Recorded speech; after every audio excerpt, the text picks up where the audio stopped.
So, believe it or not, CNN actually led an investigation into those counter UCLA protesters that attacked the students that had the peaceful encampments at UCLA. Because apparently, again, of course, the police were there, but they did nothing. They were there while the counter protesters were attacking those students, and the police did nothing. So CNN, they're going to point this out in this report here of the counter protest investigation that they have. And I also just want to say thank you for proving my point to me that we can defund these damn police. Because if you're just standing there and this is happening and you're not doing anything, you have to know that the police is on the side of the counter protesters. They're all on the same side. The counter protesters, the police, and the government are all on the same side. Never forget that. Let's go ahead and dive in here. Now, we're going to show this in bits and pieces because there's certain parts on here I'm not going to show. But again, this goes back to that UCLA protest, counter protester event where they attacked students with fireworks, and it is crazy. They beat up students. Here we go. Allowed it to continue. They were there spraying, they were there pulling barriers, and they were there to very clearly do some serious harm to the students who were on campus. When you look at the counter protesters, how many of them were UCLA students? I would say basically none of them. Who are the most aggressive offenders? A CNN investigation of hundreds of videos from multiple sources shows many of them are outsiders. Pause for a second. So most of those counter protesters were not students. Remember, this is the same saying that Eric Adam made about the students that were protesting in the encampments, the peaceful protesters at Columbia University. He tried to say, oh, they don't even go to this school, which that was an outright lie. But notice they're silent about the counter protesters that actually were physically violent towards the peaceful protesters. Very silent about that. That tells you what side the police is on. Not UCLA students. Among the people who showed up that night, far-right with no apparent connection to the Middle East war, others driven by real beliefs. Among them, this man. He strikes a pro-Palestine. We'll pause right there and then we'll go back to the other clip. We all remember, I think, seeing that video of the guy in the mask. Well, they actually found out who that was. Of Beverly Hills, a senior at a local high school. Come inside to the kitchen. How do I get inside? So if you guys didn't hear, that kid that had on the mask, and I say kid, he was a senior of a local high school. He was a teenager that showed up that night. Now watch his mother defend him. Watch this. I spoke with his mother. Hi there. Are you Sharon? Hi. How are you? Hi. Let me introduce us. She did not want to be on camera, but quickly identified her son from this picture at UCLA that night. She described in detail how her son found the mask and pole on the ground and said he was defending himself in this fight. So you see how she's starting to switch this? She's saying that her son was defending himself. First of all, he had no reason to be there. Why is a teenager running around in the middle of the night to go attack these kids? What time does the sun set in California? For the Cali peeps in the chat, what time does the sun go down? What time? Let me know, especially this time of year. So right now in Massachusetts, it's still a little bit light at 8 o'clock. Okay, so just think about that. It was dark when he showed up there. Her Facebook page, Yvonne J's mother posted and circled a screen grab of her son from a local TV station. She wrote in Hebrew, Yvonne went to bully the Palestinian students in the tents at UCLA. So again, his mother wrote that. His mother wrote he went there to bully the students at UCLA. And his mother also says that he was defending himself. So there is his mother on a social media post admitting that her son was going there to be the aggressor. People in the chat are saying California about 8:25, 7:45, 8 p.m., etc. Okay, thank you. Idan's mother and father proudly support Israel and defended their son's actions at UCLA, saying he is heading to Israel to join the IDF. So you see this? Do you see why this behavior continues? Right? Within like Zionism, they defended what he did and they said that he is going to Israel to join the IDF.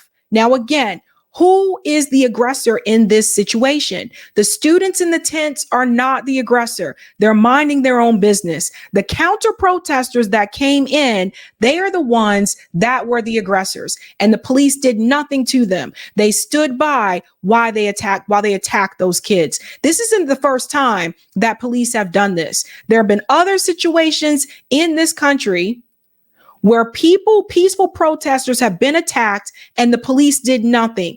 Most recent one I can think of is during the BLM protests, where peaceful protesters were attacked by counter protesters and the police did nothing. Because again, the police, they are on the same side as those counter protesters. After our interview, she texted to say Idan denies being at UCLA.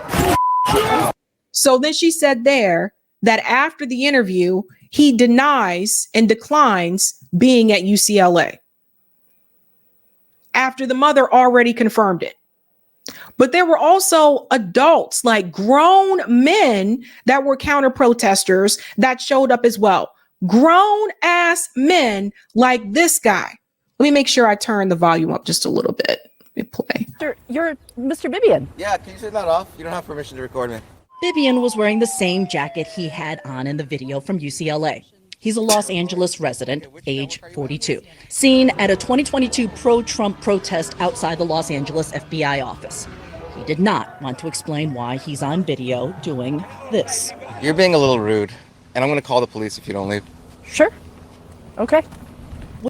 And then what makes it worse is he's wearing the same jacket that he wore that night. So this guy has gray hair, okay? So why is a grown-ass man going to a college campus at night to attack college kids?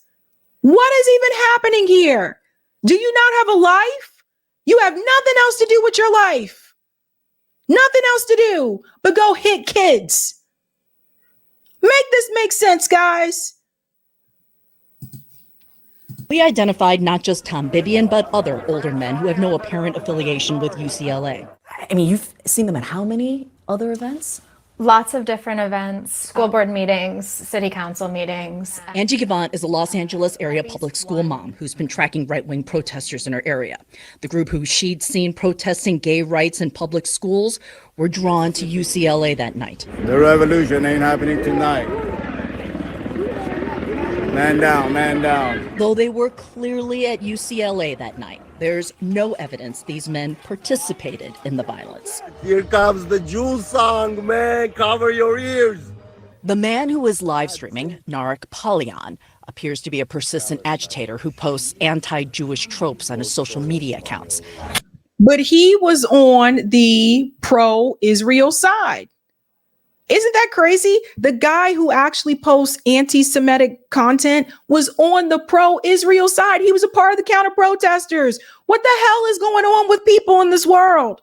I don't understand what's happening here. This is insane. Now, I want to remind you again, don't forget, it was revealed that Jerry Seinfeld's wife and billionaire Bill Ackman actually funded these counter-protest groups. Now, she tried to push back and say, I don't have anything to do with what happened at UCLA. But that was before she hid the information that was posted on Instagram, which showed that she was donating like $5,000 to these counter-protest groups. So you see where this is coming from again. So the people who are actually being the aggressor in this situation, they're the ones pointing the finger and calling the peaceful protesters the aggressors and the hateful people. What kind of world do we live in? And I think we're going to, let me make sure this is.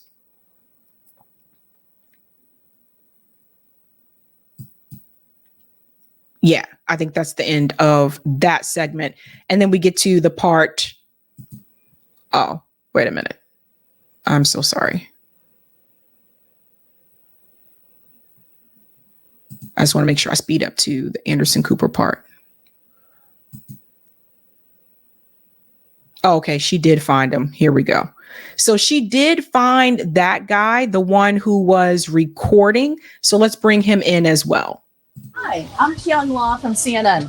Polyon claimed to us that he has a child at UCLA, though a student didn't accompany him that night, and that he had good intentions. I was definitely keeping the peace, okay? At least trying to. You weren't there to make it worse? No, of course I wasn't there to make it worse. We'll skip through this part. It's just crazy. And we'll get to her here. The next day, because I thought something that serious would happen to the students in the encampment. Do you feel like they won? Based on the way they were cheering when the police arrived Tuesday night, I think they might feel that they won.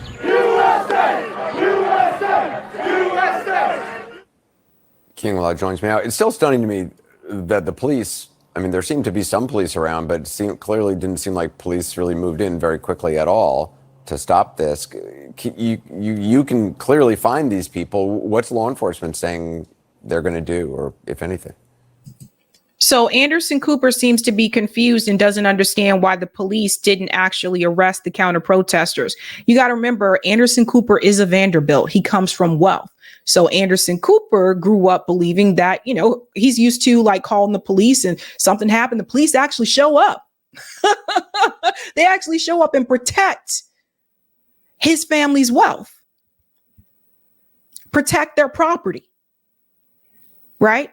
But Anderson Cooper doesn't understand that the police are on the exact same side as the counter protesters, because that's the side that the government is on the pro-Israel side. It's interesting to me. He seems to be a little bit confused, but that's the thing. He doesn't understand that police only solve 0.02% of crime. He doesn't understand that police don't prevent crime. He doesn't understand that the police are also, most of the time, they're on the side of the government, the same side as them, and the same side as these intelligence agencies. Yeah, you know, that's a very good question. And we actually asked them. We went to the key law enforcement agencies. We started with UCLA Police Department. We reached out to them via email, their office line, text messages, cell phones. And despite our numerous attempts and very specific questions, we did not get any response, a clear response about their response that night or any follow-up investigation. We also reached out to the CHP and LAPD. They referred back to the UCLA Police Department. And back to your question, Anderson, I mean, we did identify not just the folks that you saw on the story, but additional people. You'll see them in that story that we'll post tomorrow morning on CNN.com. All right. Anderson. So she actually did more work or more investigation into this incident than the police did, right? So that's UCLA. CNN actually doing some investigative journalism. Whoa. Going after those counter protesters. Now we pivot to UC Irvine, which there was another incident that happened there. There was a professor that actually went viral with her statement here in this video after she's being arrested by the police. And I think she has a really strong statement here where she's telling people, listen, your tax dollars are paying for the police to do what they are doing. Check this out. We cannot have a genocidal foreign policy in a democracy. These young people are going to be the ones that have to pay the price for these horrible decisions. These police officers out here today, that's thousands of student scholarships. Thousands of students could have been able to go to school and have books and have housing. But instead, our chancellor, who is a very cruel man, decided to send thousands of dollars worth of state funding paid for by the taxpayers into the trash. Are you kidding? Yeah. So remember where our tax dollars go, right? So if you're in California, if you're in that, area, remember tax dollars going towards the police department. And this is what they're using the police for, to go to these campuses and to arrest peaceful protesters, faculty members, students, right? This is what they're using the police for, instead of having the police actually go out and solve some damn crime. jeopardizing your job? Turn around. What job do I have if the students don't have a future? I was just standing here and I was eating a lollipop and they decided to arrest me for being in the presence of what's going on campus, which is really a shame. We cannot have a genocidal foreign policy in a democracy. These young people are going to be the ones that have to pay the price for these horrible decisions. It's true. It's very true. So you see how they're treating the professors and the students. You know, they didn't treat Dylan Roof this way. They don't treat serial killers this way, ladies and gentlemen. They don't treat serial killers this way. Police bully the peaceful people. It's a hot mess. It's crazy. That was UC Irvine. And then we go to Sonoma University, where this president, this is crazy, guys. This is absolutely crazy. California University president put on leave for insubordination after meeting Gaza protesters' demands. Can you believe this? Let's get into it. This is from Politico. California State University placed Sonoma State campus president Mike Lee on leave Wednesday after he agreed to protesters' demands to involve them in a university decision-making and pursue divestment from Israel. So because he sided with the protesters to divest from Israel, the university decided to put him on leave. Said, okay, bye. We don't need you here anymore. Now, why does this happen? University presidents respond to the board of trustees. A lot of the decisions that are made by university presidents are the decisions that the board of trustees want them to make. This is usually how it goes, folks. I worked in higher ed for a long time. I'm telling you from personal experience. This is usually how it goes. So these universities are controlled in the same way that our politicians are controlled, by the donor base. So whoever donates money to these institutions, that's who they work for. That's who they respond to. So they just put Lee on leave. Lee sent a campus-wide memo Tuesday indicating that he made several concessions to occupants of pro-Palestinian encampment on campus. The memo was sent without the appropriate approvals, according to CSU Chancellor Mildred Garcia.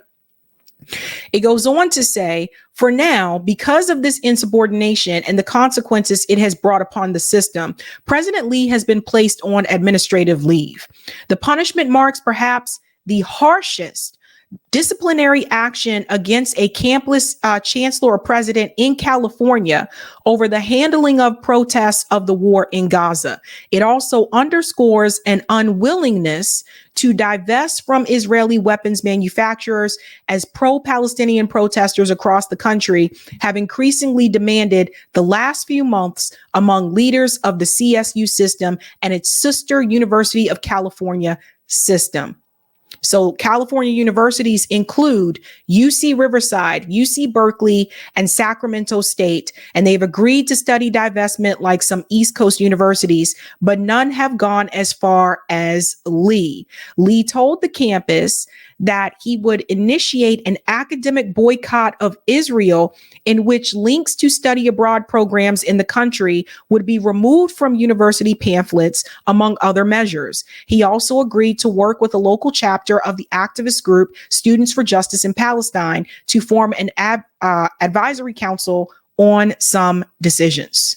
So now we have this guy, right? Here's my advice to incoming students for fall 2024.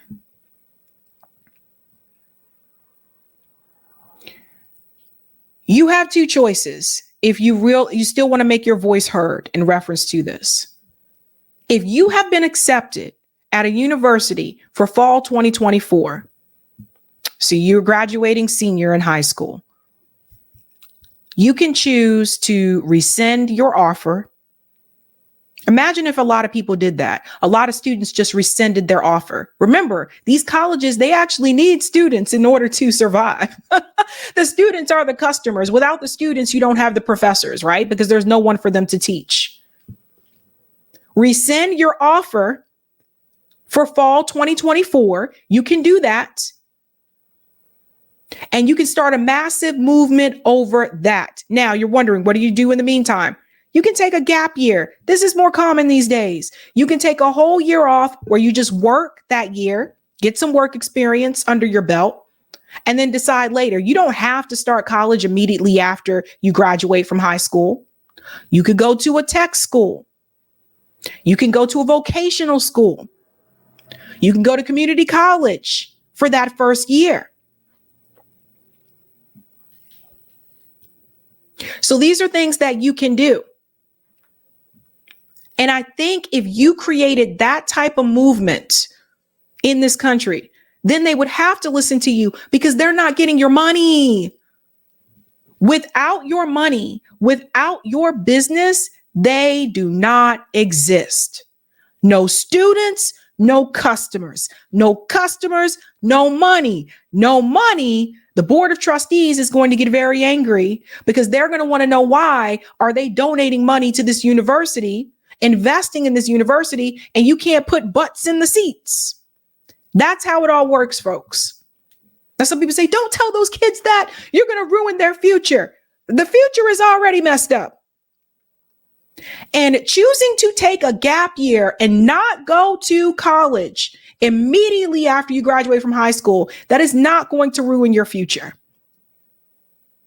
That's something that you can do. Or if you do decide to attend in the fall, stage a massive walkout on day one.